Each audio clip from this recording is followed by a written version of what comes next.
Allahumma inni as'aluka imanan la yartaddu wa na'iman la yanfadu.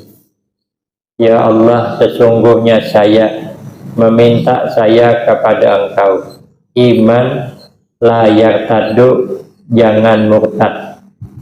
Iman jangan sampai murtad, artinya keluar daripada Islam jangan. Kita sudah beriman, jangan sampai murtad. Wa na'iman la yanfadu, dan nikmat yang jangan habis.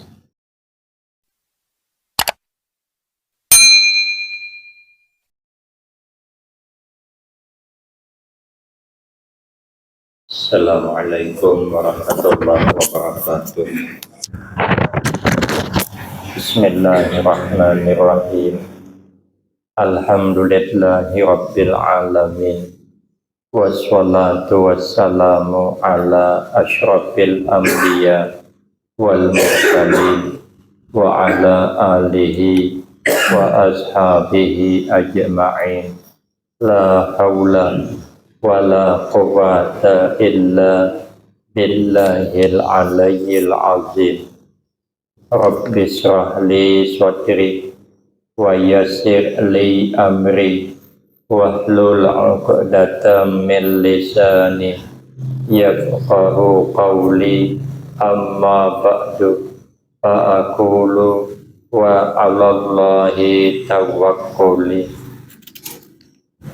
Ma'asyiral hadirin, jamaah pengajian yang mulia, berkata oleh sahabat Utsman radhiyallahu an, innal mu'mina fi sittati anwa'in minal khawfi. Sesungguhnya kita orang mukmin tidak boleh, tidak harus ada merasa takut terhadap sebanyak 6 macam perkara. Yang 6 macam ini kita orang mukmin harus hati-hati, tidak boleh kita merasa aman. Yang pertama, min qibalillahi ta'ala, daripada Allah Ta'ala. Kita orang mukmin tidak boleh merasa aman terhadap Allah Ta'ala. Ayyakhuza minhu al-iman, bahwa mengambil ia Allah daripada orang mukmin akan iman. Kapan Allah mengambil iman? Waqtan naz'i, pada waktu naza, pada waktu dicabut nyawa, pada sakarat maut. Kita ada rasa khawatir kalau nanti di akhir hayat kita diambil Allah iman, wal a'yadzubillah min zalik. Maka senantiasa kita berusaha menjaga iman agar kita husnul khatimah di akhir hayat kita mengatakan la ilaha illallah, atau paling kurang Allah, Allah, Allah. Nah, jadi kalau kita menyebut nama Allah di akhir hayat kita, maka kita termasuk husnul khatimah. Nah, ini yang kita takutkan. Di antaranya supaya katanya kita selamat daripada diambil Allah iman.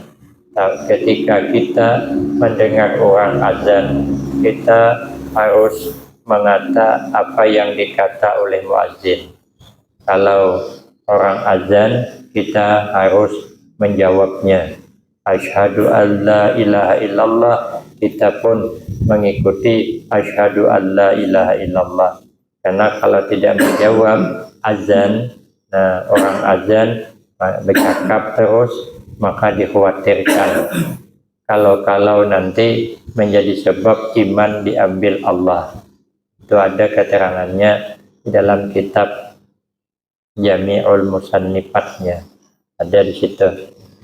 Kalau orang azan tidak dijawab, dikhawatirkan Kalau dalam kitab yang lain, Imam Abu Hanifah mengkhawatirkan kalau iman ini diambil Allah, ada 3 yang dikhawatirkan iman bisa diambil Allah. Pertama, karena kita tidak bersyukur dengan nikmat iman. Maksudnya nikmat yang terbesar itu adalah nikmat iman, tapi tidak bersyukur. Maka kita orang mukmin ini bersyukur dapat nikmat iman.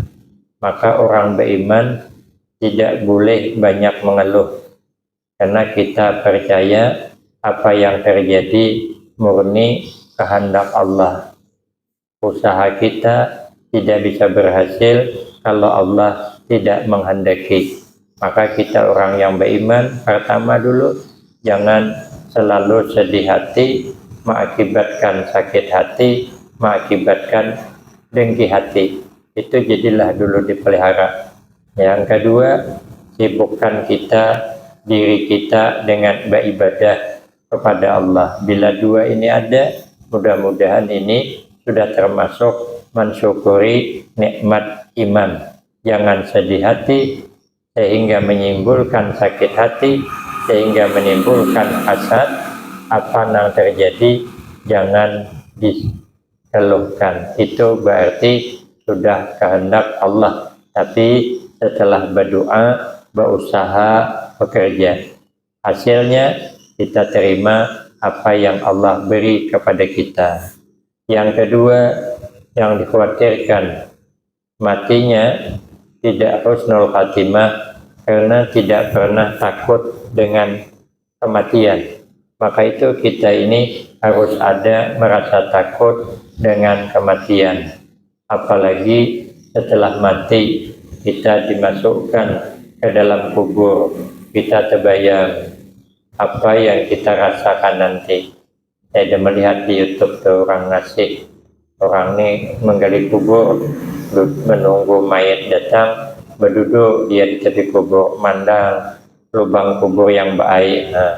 Ada yang nasihati, apa yang kau banggakan, hidupmu berbangga-bangga, pada akhirnya kau masuk juga lah ke dalam lubang itu. Apa yang kau bawa? Ingat kesalahanmu, kau curi ayam orang kemarin, ingat apa balasannya. Begitu dia diomonginya. Ada pula datang satu, ini si kau juga nih, berjudi terus jauhi. Kau tengok di tempat di bawah tuh, kau tak bisa apa-apa. Tapi biasanya bahasa Melayu yang lucu tuh, agak lucu bahasanya. Memang merenung dia, menung dia melihatnya. Itu bagus kita sekali-sekali merenung. Alam kubur itu kita renungkan. Sekarang ini kawan kita yang masuk ke alam kubur, nanti tidak bisa tidak kita juga akan menyusul. Cuman waktu saja yang membedakan, dia dulu kita belakangan. Apalagi kawan kita sudah habis banyak pergi berdahulu. Kawan ini sudah kawan sekelas kemarin tinggal si kok, cuman lagi itu pun penyakitan terus dah. Tinggal berdua, cuman kita lagi hidup di dunia ini. Yang lain ini baru semua. Makin lagi kita harus ada merasa takut nanti kalau termasuk ke alam kubur, kalau tidak cukup persiapan kita. Kata Imam Syafi'i, apa persiapan kita masuk ke alam kubur? 1, hidup jangan dengki. Jangan dengki. Biarlah kita belajar gembira melihat sesuatu yang baik ada menimpa kepada orang. Seperti kita gembira kalau kebaikan itu ada pada kita.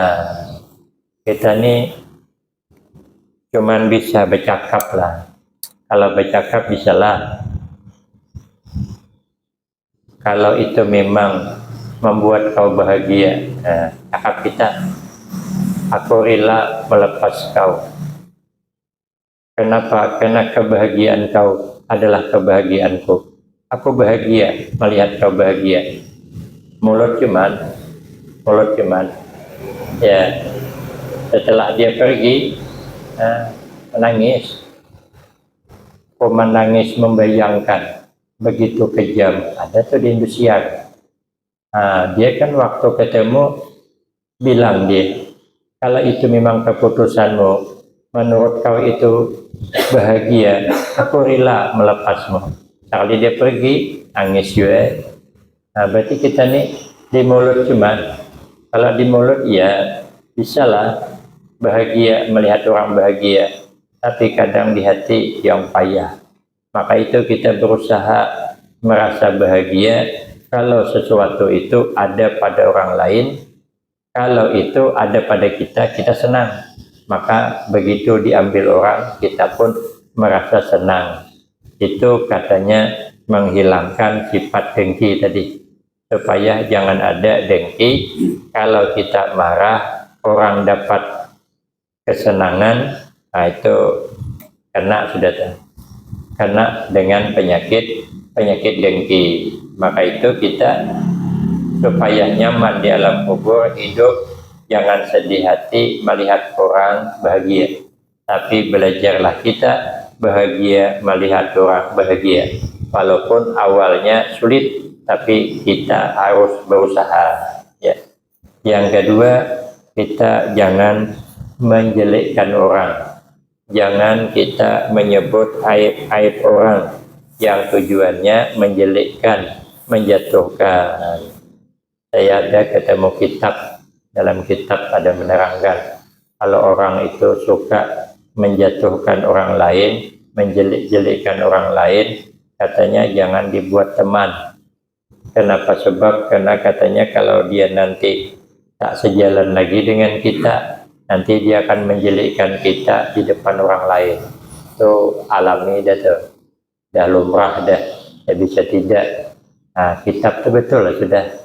Makanya kalau kita berteman dengan orang itu, jangan banyak bercerita kita. Nanti kalau kita ada kekurangan kita ketahuannya, nah begitu tidak sejalan, habislah kesalahan kita itu diceritakannya di tempat orang lain seperti dia bercerita di hadapan kita. Nanti kita akan diceritakannya di hadapan orang lain lebih dahsyat daripada yang pertama tadi. Nah, kalau suka itu nanti habis kebaikannya hilang. Sahabat Umar jadi khalifah, padahal sahabat Umar ini jadi khalifah luar biasa sudah ya, luar biasa baiknya, tapi masih banyak orang yang menjelekkan beliau. Beliau berjalan malam, berjalan, orang-orang penduduk tidak tahu karena beliau pakaian menyamar.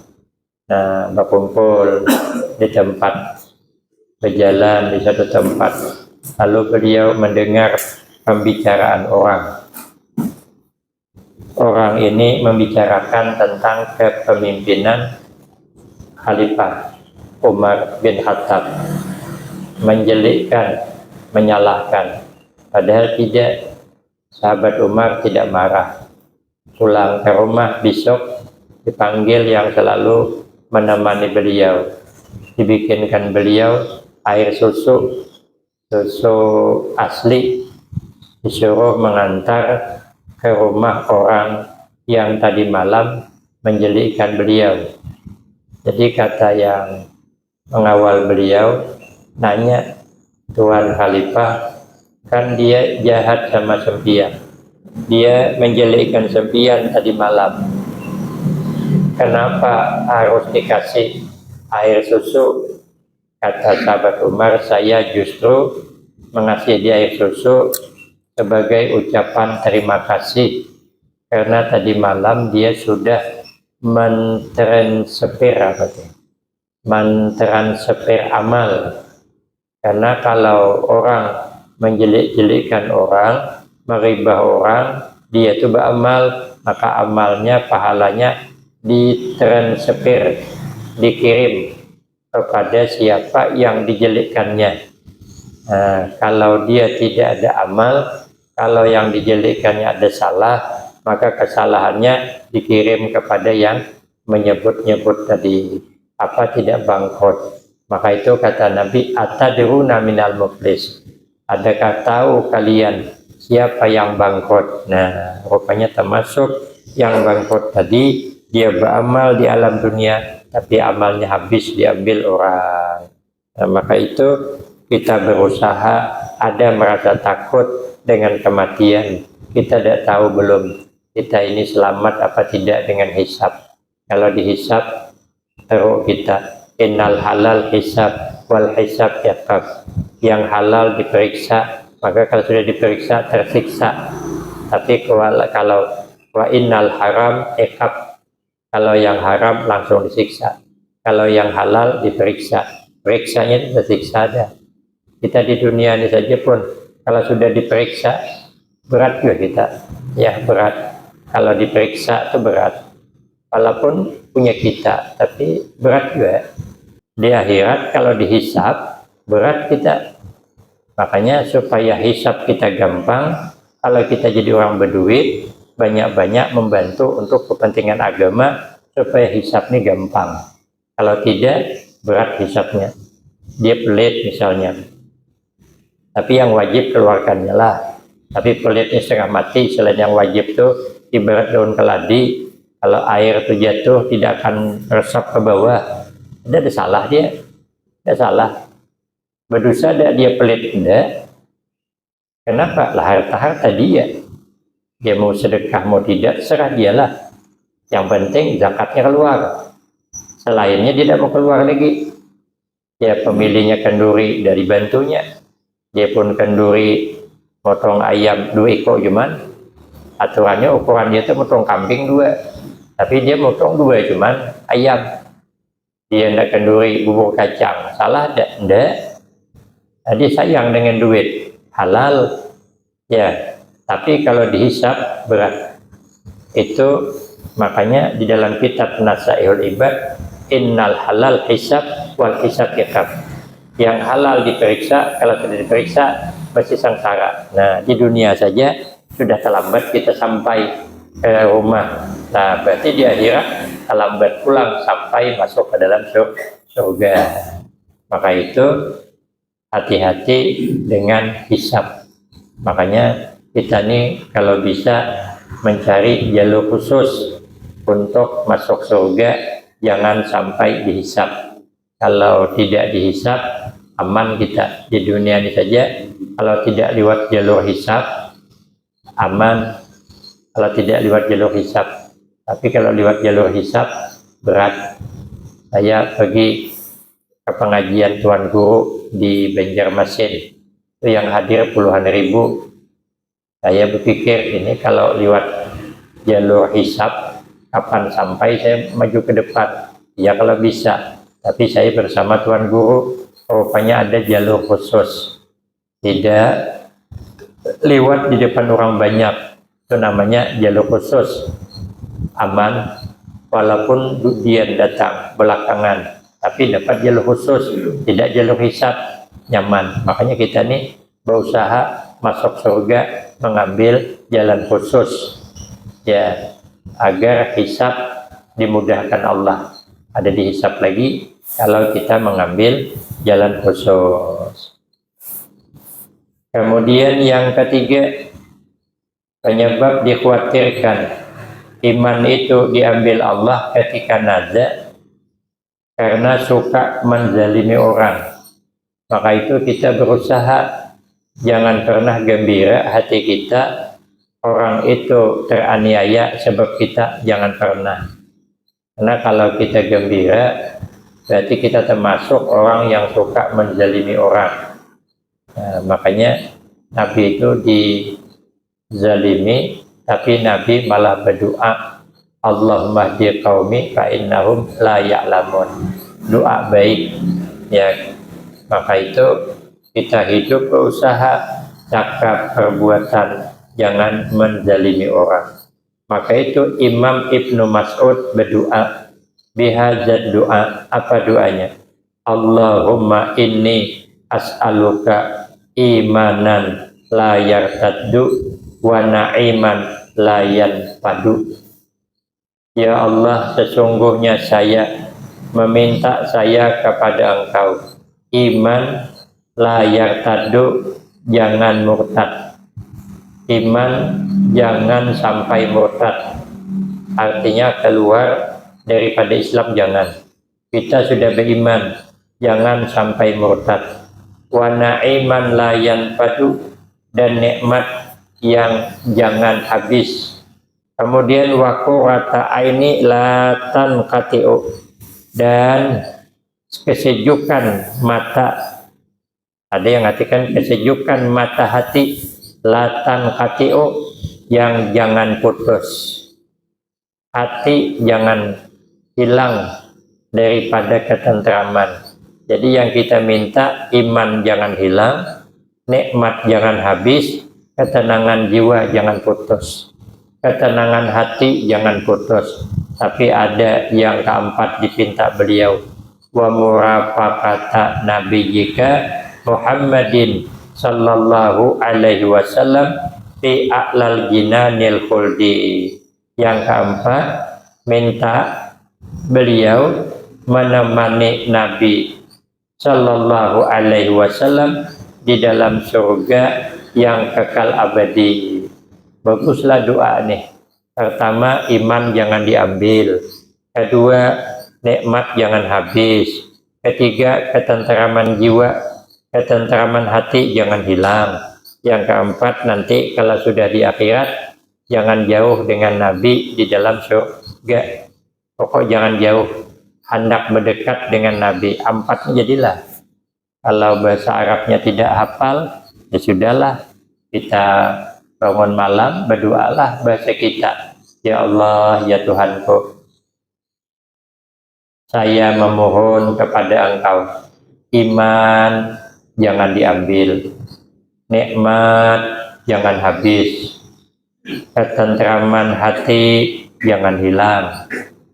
Dan nanti kalau di akhirat, jangan Engkau jauhkan saya dengan Rasulullah sallallahu alaihi wasallam wa sallallahu ala sayyidina Muhammad alaihi. Karena besok-besok begitu pula minta jangan pernah bosan. Innallah yuhibbul mu'min al-mulihin. Allah senang kepada kita orang mukmin al-mulihin, yang kalau bahasa Banjar mucil. Mucil itu apa ya? Minta terus. Ya. Asik minta terus. Itu mulihin namanya. Allah senang kepada hambanya yang minta terus. Kalau kita tidak, kita ini jengkel melihat orang yang minta sumbangan terus. Hari-hari minta terus. Semalam ini juga datang. Ini datang lagi. Kan kita kalau ada orang minta-minta datang terus kan agak jengkel juga, terpaksa lagi bilang tidak ada. Nah, tapi Allah ternyata kalau kita nih minta terus, ternyata Allah senang. Ya, bahasa kita tak masalah. Yang penting kita meminta sampai ke hati.